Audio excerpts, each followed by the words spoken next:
All right, on the show with me today is Eli White, and ultra running has become this amazing new sport. A lot of people are really into it these days. I got into not ultra running, but trail running just a few years ago with my dog. And if you follow us on Instagram, you'll see I post all the time these runs I do with my dog, and I've really been challenging myself. A year ago, we had on the cover of the magazine my cousin who won the Wasatch 100. His name's Jesse Rich, and he's pretty amazing. He trains all the time in the mountains. But Eli has been running ultramarathons since 2012. He recently moved to Utah from Atlanta, and he's on the program with me today. So thanks for being on, Eli. Awesome. Thanks for having me on. I'm excited. Yeah. So, first of all, what brought you to Utah? Like, what made you decide you wanted to come out here? Yeah, sure. So my wife and I met in Georgia, but she had actually grown up in Utah, so she still had some family here. And we wanted to be somewhere in the Mountain West. We weren't exactly sure if it would be like Colorado, Utah, New Mexico, something like that. But between her family and jobs, everything came together, and so we're really excited to be here. And we've moved here about a year ago, so excited to put down some roots here. Great. Yeah, it's a pretty place for us. And so when you look at our Wasatch Range, is that just exactly what you were hoping for in terms of, having a great area where you can train and work on what what you love most? Yeah, for sure. So from a running perspective, I think my training has been the best it's ever been since moving here. And when you compare Salt Lake City with other major U.S. cities, I think it's the best in terms of mountain access. Mm-hmm. So, you have all this stuff going on in the city, concerts that you can go to, fun venues, restaurants, etc. But then Can you get a little closer to the microphone? But then the next day you can get up and drive 30 minutes up the canyon, and you're in this beautiful alpine environment. Yeah. So it's really cool to have sort of both of those parts. Yeah. Yeah, could I have you just move your microphone? Just put it right up against you can take that part up a little bit. There we go. Yeah, I guess I take it for granted living here, but every time I've stayed in one place for an extended period of time, I'm kind of like, how do you beat it? Because there's so many trails, there's so much access to the wilderness, and the only thing that I've seen, and we've had people on the podcast to talk about this, is because our population is increasing so quick and so many people are taking advantage of the mountains and the trails, we're seeing a lot more traffic in the mountains. Do you see that as any kind of a problem, or do you think there's some ways that we can mitigate? So there definitely has to be a balance there. In order for people to care about the environment, I think they need to experience it. Mm-hmm. But at the same time, we need to have good ethics and make sure we're taking care of the land. If you're into any sort of outdoor sport, you've obviously heard of leave no trace ethics. And I think that's important for all kinds of outdoor sports, but for trail running especially. You might have, I think we're seeing a lot of growth in the sport right now. So a lot of people that are new to the sport, and maybe they're not used to spending time outside, and they don't know about these ethics. So I think it's good to educate people, to make sure that we're taking care of it. And Yeah. What is it you think that's been why do you think the marathoning and trail running has grown so quickly? It seems like just in the last 3-4 years, it's just really blown up. What do you think it is about it that makes it so popular? Yeah, I think there's probably a lot of factors, but I think a lot of people are looking for the next thing, the next challenge. So if maybe you're new to running, the first challenge is maybe the half marathon. And that's pretty accessible. It's a great place to start. And then once people do that and they get hooked, they're like, okay, what's the next thing? A marathon. So then they train up maybe for a year or so, do a marathon, and then, well, what's the next thing after that? So ultramarathons, anything longer than a marathon. But what's unique about that is usually it's in pretty outdoor places on trails, and so it's not just running, but it's also a way to spend time outside in nature. Mm-hmm. And that was kind of how I got into ultra trail running. It was really a merger of two passions. So I ran track and cross country in high school, and then I also did a lot of hiking and backpacking. Mm-hmm. So both of those came together, and it's kind of, yeah, like I said, two passions coming together. And I think that's true for a lot of people. Yeah. Yeah, I got it. How I got into it too was I had been into mountain biking. Mm-hmm. I was into hiking, but I found the mountain bike was just kind of a real unnecessary tool that Yeah. kind of got in the way. It was loud. It would break. Things can happen. Yeah, it's almost like an extra barrier between you and nature. Yeah, and it's like, and then I would see how it would shred the trail too, Mm-hmm. and then I just was like, well, I could try running, and I have my dogs, and it was super slow for me because 5 years ago I would smoke like a pack a month. I was really overweight. I was like getting asthma worse and worse every winter, and but then I thought I'll just go as slow as I need to go, but I want to go way high up in the mountains. I want to go like where there's nobody around, and I'll take my dogs and just see what happens. And for me, it was like this amazing thing because my asthma's improved every year. I've lost weight every year. I did my first steeplechase, and it just is such an enjoyable, relaxing way to stay fit.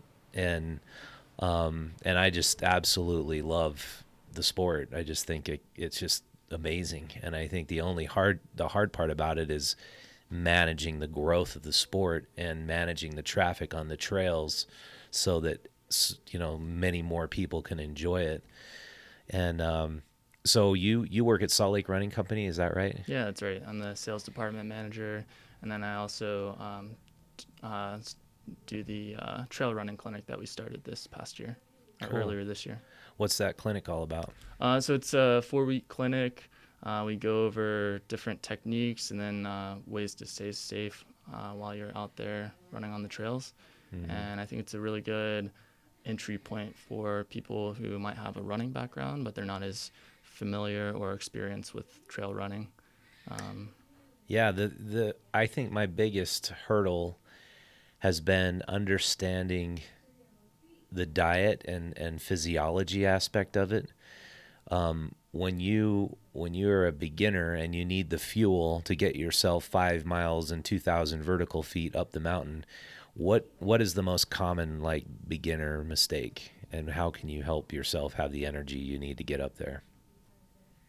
Yeah, so that's one thing that's pretty interesting about ultra running. So usually you're running at a pretty low intensity rate. And so when you're running slower or at lower intensity, your body utilizes fat a lot more.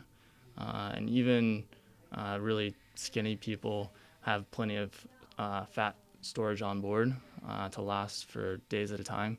So usually if you're going under about 2 hours, you don't really need to take in calories during the run. Just make sure that make sure your fuel levels are topped off beforehand. So maybe just have a little snack. But once you're going a little bit longer than 2 hours or so, that's when you need to take some calories with you. So usually carbohydrates are going to be most effective because fats, it's okay to take that in, but your body can't process that quickly enough to make it useful during the run, even during like a really long race. Oh, really? Those fats just don't process through your system fast enough to Yeah, that's help you right. out. So yeah, your body's just using stored fat as fuel, Mm-hmm. but it's Is that not. ketosis that you're in? Or not Yeah, quite? so ketosis would be, mostly burning stored fats. Mm-hmm. Yep. But yeah, when it comes to nutrition, it's very personalized.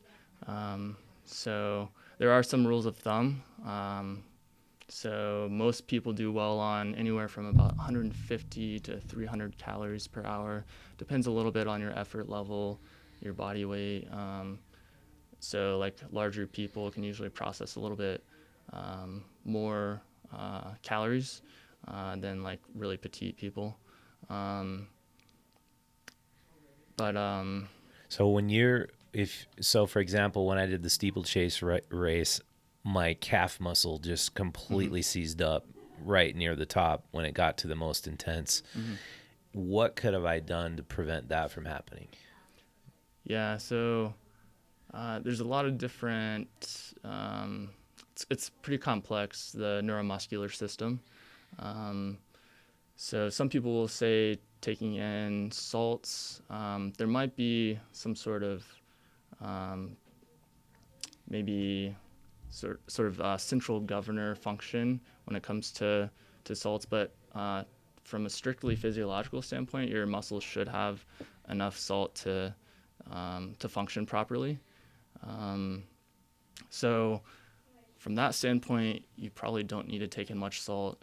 Um, but if your central governor, which is this theory that your brain basically limits your body from working too hard, that so hard that it would damage itself, um, sometimes getting in salts or calories might affect that, and so Mm-hmm. it sort of allows your body to your brain allows your body to work a little bit harder. Huh. Yeah. Because I actually found that quite amazing when my calf muscles seized up, Hmm. and these guys, the people there, just knew exactly what to do. I needed Yeah, salt you pop some tablets, salt. Yeah. and then I take the salt tablets, and I was afraid I was going to be stranded up there, but it was just like a matter of maybe 2-3 Hmm. minutes. It wasn't cramped up Hmm. anymore, and it was like a Charlie horse, and then I was able to go again. And that's just your brain telling your body it's okay. Yeah, like physiologically, there's no way those salts can make it from, your mouth to your muscle in 2 minutes, right? Yeah. So your brain recognizes that there's more salt coming in, so then it allows your muscles to keep working. And it's similar with calories as well.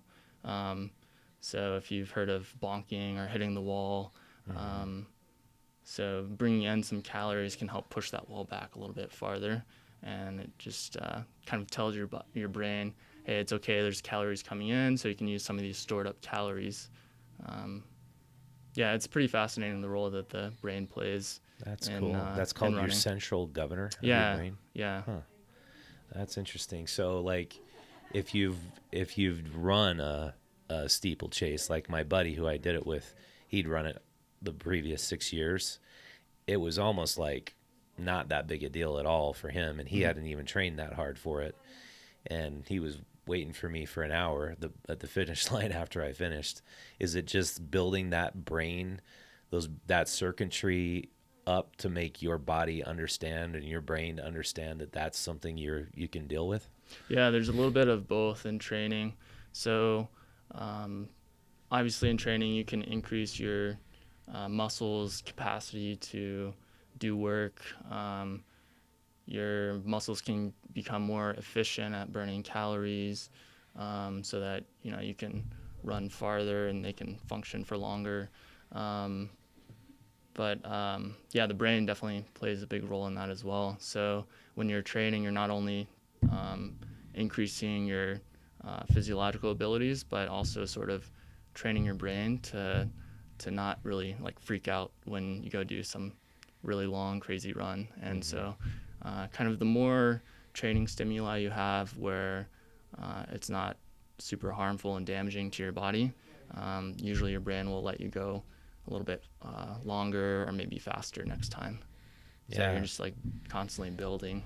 That's something I'm super fascinated by because the limits of the human body are such that we keep finding there's a new limit. Hmm. And it's almost like when we think that this person has gone the fastest, 1 minute mile, somebody breaks that barrier.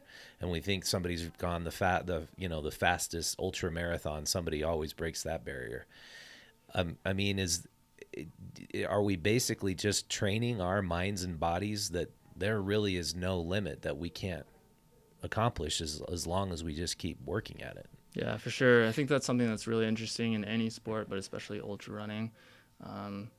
Because even if you're not like an elite ultra marathoner, you're still pushing your body's limits and seeing like how far your own body can go. And yeah, that's a good point. Like, back in the day before Rogers Bannister broke the 4-minute mile, people thought it was impossible, that you would literally die if you tried to do that. But now we have high schoolers running in the 350s. And so I think it's a combination of just knowing that it's possible, but also having the right training methods and just understanding more about how the body works and how we can maximize the body's abilities. Yeah. Yeah, I want to talk about how each individual develops their own training regimen. But first, I want to tell you about a few of our advertisers. Curry Pizza has been serving Indian food for over 10 years. Guy Fieri recently learned about Curry Pizza and featured them on his show, Diners, Drive-Ins, and Dives. Check out the episode, but more importantly, check out Curry Pizza. It is truly awesome pizza. This episode's also brought to you by Paisley's Grass-Fed Beef. Premium, all-natural grass-fed beef delivered right to your door, free anywhere in the state of Utah. Order yours today at paisleys.com. That's PAIZLEES.com. Paisley's Grass-Fed Beef, always the right choice. And it's also brought to you by Utah State, home of the Aggies. Living on campus means more sleep, more friends, and better grades. While others are driving or walking to campus, you're getting those precious extra minutes of sleep. Instead of going home to mom or your cat, you're hanging out with roommates, neighbors, and friends. On-campus housing is a community of academic support, peers, mentors, friends, and constant activities. For a virtual tour, room details, theme options, and to apply, visit usu.edu/housing. I'm wondering, so when I started 5 years ago, I had been at what I thought my prime athletic. I thought I was past my prime, I should say that. At 25 years old, I biked around Europe, and I got into really amazing shape, and I thought, well, this is great. I'm 25 years old. This is probably the best physically fit I'll ever be. But it's a different paradigm when you look at trail running and you look at ultra marathoners, because there's not some sort of age limit or age restriction. You see people who are older who really excel. You see females and women who can do as good or even a lot better than men, and that's not uncommon. So how do you recommend a person gets into the sport and develops their own training regimen based on their age and fitness level? Yeah, so it's a lot we could unpack there, but I would say ultra running, it's a little bit younger than most other running sports. So there's lots of different training methods out there. There's not any like tried and true training method. Like you don't have a Jack Daniels like you do for marathoning, who's studied, all these different facets of this sport. Which I think is exciting. So Jack Daniels, is he yeah. famous guy? Unrelated to the whiskey, yeah. Okay, got it. I was trying to find your metaphor there. No. So that's his actual name. He's a physiologist who, was really focused on distance running. Okay. Let's see. We were talking about training. Yeah. So for ultra marathoning, you see people from lots of different backgrounds. So, people who ran track collegiately. You see people who are, maybe 40 years old and just are looking for another hobby to pick up, and everything in between. And one thing that's really cool about running, especially ultra running, is there's not a very, so the personal ceiling for where you can go is really high. So, and that extends out really far. So look at some of the best people in the sport, or the fastest people, I should say. they're usually in their mid-30s, and then you have elite athletes competing at the highest level well into their late 40s, sometimes even 50s. Like look at Carl Meltzer, a local here in Sandy. He has the most 100-mile wins of anyone in the world, and he's still winning 100-mile races at 53 or so. Wow. Yeah, it's amazing. So running's really cool because basically the more you run, the more input and effort you see those results. And it really takes maybe 10 years to max out your aerobic potential. And so, you have at least 10 years of really, if you train consistently, you can see improvement in your aerobic system, which is one of the most important systems for distance running. You can do that at any age, right? Mm-hmm. Yeah, so you see plenty of people who didn't start running until, their 20s, 30s, or even you have people that didn't start until their 60s and they're running ultramarathons. But I think the main limiter is recovery time. So once you get over the age of 40 or so, your body just doesn't recover quite as quickly. And I think that's one of the main limitations. So you can adjust training once you get to that age and still be really competitive, which is one thing that's pretty cool. So, I'm like 28 now, so I still see my peak is, several years down the road, which is exciting. So what races have you won? So let's see. I had 2 races this past fall. One was a local race, the Corner Canyon 50K. Oh, I heard about that. Yeah, it's a really cool local grassroots feeling race. They raise money for cancer research. Yeah.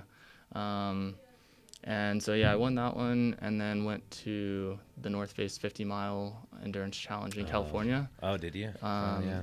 I did that one. That's year. you did that one? I did the 10K. Okay. That was my first step into competitive trail running. Cool.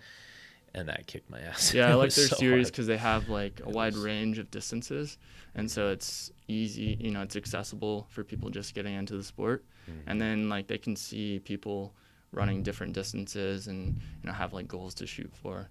It's pretty. Yeah, neat. it's a neat series, and it's all over the country, right? Yeah, so they used to have one here in Utah that they no longer have, but there's the one in California. There's one in DC. There's one. I want to say like up in Minnesota maybe, somewhere close to there. But yeah, there's a few across the country.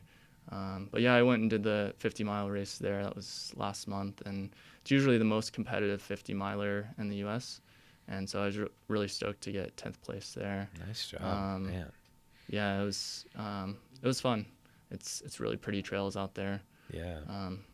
Yeah, the way I kind of look at it too, it's like you're not really competing against anybody else other than yourself. Right. And I think that's really kind of refreshing, because it can be pretty discouraging if you get into, for example, basketball. I was big time into basketball in junior high and high school, but I'm kind of short, and I especially didn't grow until like my senior year. And so I just kind of gave up on it, because it's a team sport. You kind of need to be taller and bigger. But with distance running, you just track your progress every year, every run. You feel your muscles. You find techniques to use to stretch out and to feel better and to improve your recovery. And I think that was probably the hardest thing for me, was my recovery time. It would take me like 2 days to recover in the beginning. But what is it that the body goes through so that it can recover more quickly? Like, what is it that you're really building up? Because it's not just your muscles; it's your ability for your muscles to recover. Mm-hmm, mm-hmm. Yeah, there's a few things you hit on there. Like, so going back, one thing you mentioned that I thought was really interesting was that it's not really as competitive, which is one thing that's cool about the trail running community. You get a lot of camaraderie. Mm-hmm. It's more like you and the person next to you against the course instead of against each other. Mm-hmm. It's a little bit different if you're at the front of the field, but it's you still have that sort of that camaraderie, and that extends, from the front of the pack all the way to the back, which is something I that's could really definitely cool. feel that in steeplechase. Yeah, it's a really like Everybody open and really welcoming cool. community. And then going on to your other point on recovering, so the more you train, and especially if you're training in sustainable ways, your body gets better and more efficient at recovering.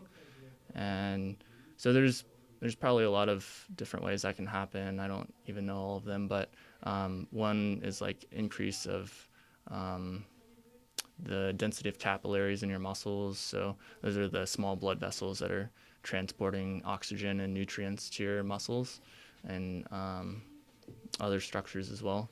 And so if you have more of a network there, then you get those nutrients and the oxygen that the cells need to rebuild and replenish themselves. Wow. And then different body tissues recover at different rates.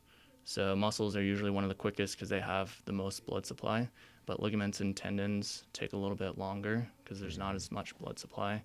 And so you kind of have to, in your training, you have to consider the recovery time of all these different tissues. And then bones remodel, on more of like a monthly basis. So those are one of the longest things that it takes to train up. Yeah. Yeah, and I notice, so the only problem I have now is my hips, my upper hips. Mm-hmm. Hips are really critical for runners. Yeah, those will be sore when everything else is fine. Yep. But then when I start running, they kind of aren't sore anymore. Mm-hmm. But so is it just the ligaments in the hips that are the problem? Ligaments, there's a lot of like really small stabilizer muscles in the hips that are super important for running, because when you think about running, you're basically like pushing off, then you land on your foot, and then you like balance for an instant before you push off again.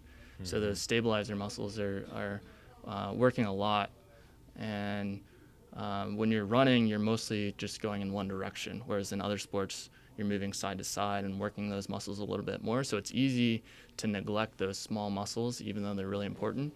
So I think in order to have a sustainable running career, it's really important to have a good strength regime. So this ancillary strength work that helps you stay healthy and feel good.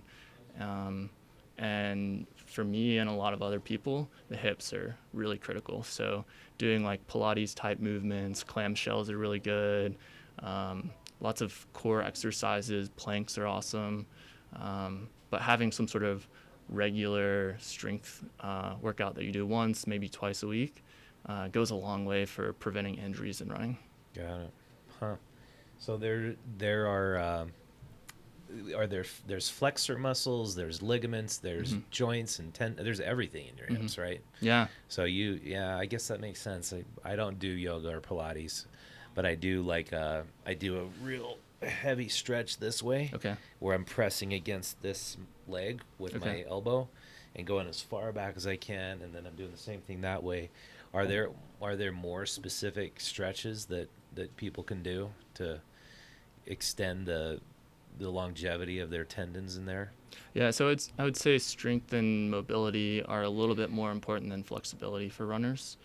In fact, you don't want to be too flexible in certain joints, because then you're not as efficient.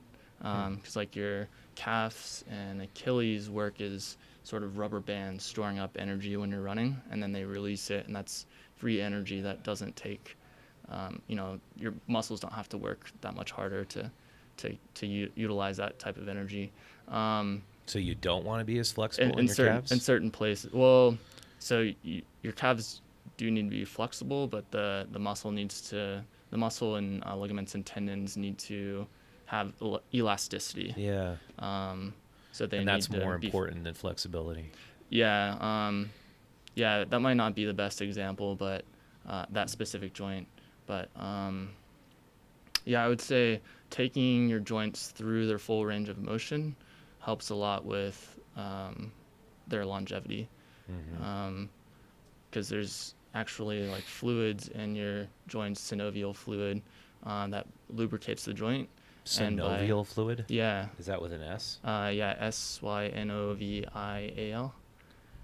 Okay. Yeah, and so by taking your joints through the full range of movement, it's almost like a pump action. So it moves that fluid around and lubricates the joint, and helps it function better, and also improves its longevity.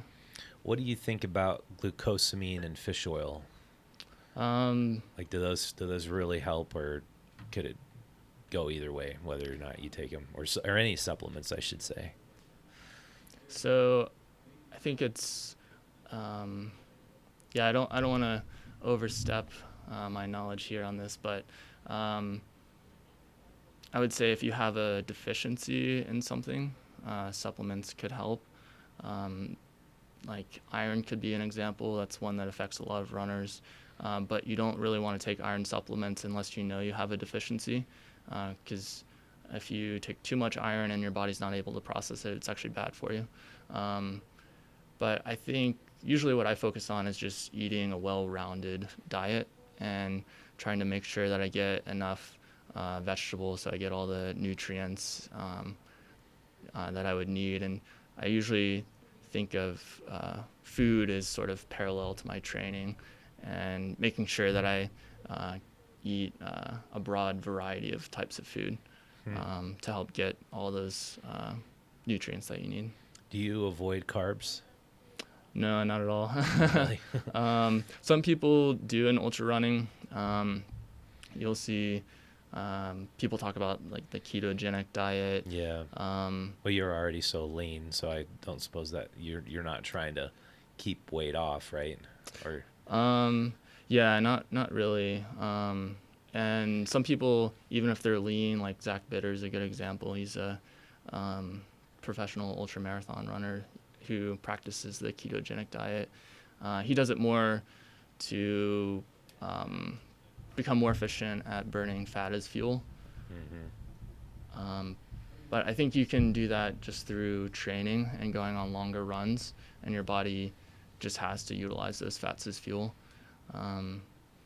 And carbohydrates at the right time are actually really important. Like, he still uses carbohydrates during his races, and then afterwards there's like this 30 or 40 minute window where it's important to get a few hundred calories of carbohydrates with a little bit of protein in to maximize your recovery. Oh, really? So right after you run, get a little bit of protein in? Yeah, it's good to have just a small snack, especially after like a really long or taxing run or workout. Yeah. Having that snack right after just kickstarts the recovery. Yeah, what I found is if I eat more fats, but good fats, like avocado and macadamia nuts. Yep. And if I can do more of that and less carbs, that seems to be good for me. But cutting out carbs has been really difficult for me, and I tried doing that for a while. But to get that really nice sustainable burn while you're running, I really think it's almost impossible to cut carbs out completely. Would you agree with that? Yeah, I think cutting them out completely, I would definitely agree with that. Yeah, but the diet part of that's been the hardest for me, because it's like I still want to go back to what I consider my training weight, which would be about 15 pounds less than where I'm at now. If somebody's goal is to lose weight, and the easiest way to lose weight is to take out carbs, what would you recommend? I would definitely recommend talking to a nutritionist. Yeah. So someone who is an expert in that area. Because usually with losing weight, it's a combination of diet and exercise, but I think diet is generally thought to be a little bit more important in that process. Yeah. I don't think I'm enough of an expert to give specific advice on that, but I would definitely team up with someone who is. And then just make sure that you're finding activity that is exciting to you and motivates you.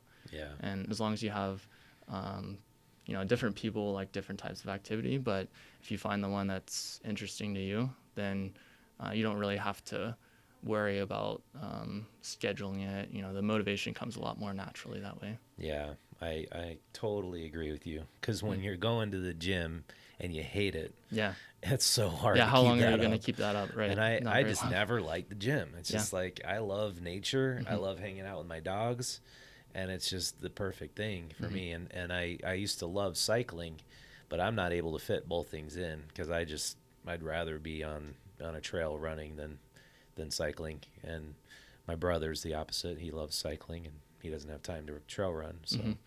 but I think you're right. It's just like you find what you're really passionate about, and it's no longer exercise. It's just having fun. Yeah. Having fun, and it's a good way to uh, kind of get the stress out after a long day of work. You know, for me it's running. Yeah, maybe for people like your brother it's cycling, or for other people it's rock climbing, whatever it is. Yeah. Um, Yeah. So, is there any other advice or things you'd point out to people to go look at to kind of get more familiar with starting out in trail running and to learn more from what you guys offer? yeah. So you can go to your local running stores. There's usually experts there in running, and especially around here, there are a lot of trail runners. It's really popular. And just go talk to someone that does it and learn from them, and they can help you find the right shoes so you're not getting blisters. Make sure you're not or make sure you're lowering your injury risk and managing all of that. And try to find a community of people who are really into that. And that helps motivate you, and you'll learn a lot. So just getting plugged in with people who do that. Cool.